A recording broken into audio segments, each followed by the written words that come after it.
Japanese engineering is often accused of being clinical, predictable, safe.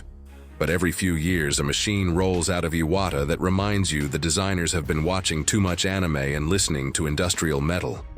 This is the 2023 Yamaha MT-03, and at first glance, it looks broken. To the uninitiated, that face is a mistake. To the detail hunter, it's a thesis statement.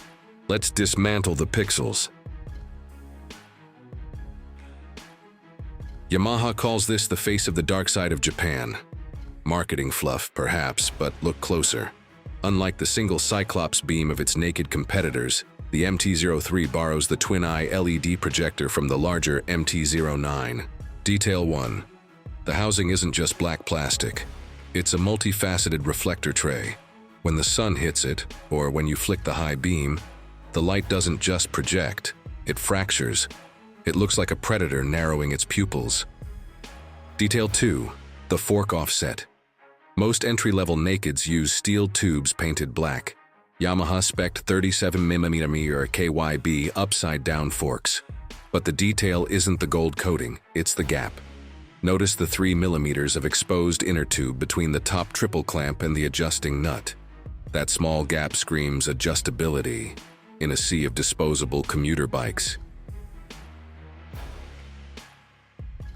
Now the tank. 14 liters, unremarkable capacity, remarkable geometry. Engineers face a paradox. You want a 300cc bike to feel small for city filtering, but large enough to make a 6-foot rider not look like a bear on a tricycle. Yamaha solved this with a mass-forward design. Touch the paint. No, really. Look at the metallic flake density. On the 2023 model, the deep gray isn't flat. It carries a bluish pearl under fluorescent light. But the functional detail is the undercut. Place your knee into that recess. That 12-degree angle isn't an accident.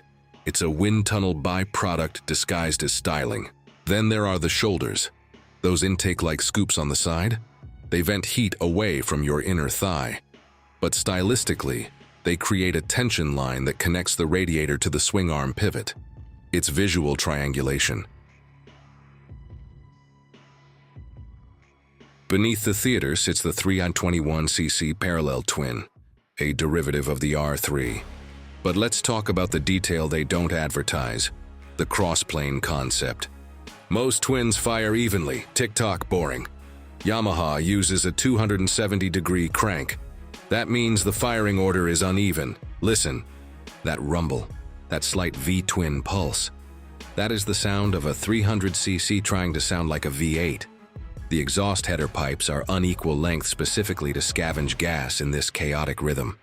It adds 2 horsepower, but it adds 100 points of character. Look at the welding on the heat shield. Robotic, yes, but the dimple pattern is continuous. No sharp edges. That's $1 million assembly line making a $5,000 bike. Perfection is a lie. Find the flaw. It's here in the rear. The taillight is a clean LED blade. Beautiful. But the license plate holder is a legal abomination. It hangs down like a mud flap from a 1980s tractor. Yamaha knows you're going to cut it off. They designed the light housing to look good after the mod. That is cynical and brilliant. Notice how the passenger pegs are cast aluminum, not stamped steel. That detail tells you everything. Even the bits you delete for a solo ride have structural integrity. The 2023 Yamaha MT-03 isn't a beginner bike. It's a rebellion against the idea that affordable means boring. From the fractal light in the headlamp to the pulse of the 270-degree crank, every detail serves an ultimatum. You can spend more money, but can you buy better intention? Go look at the weld on your swing arm. You'll be back.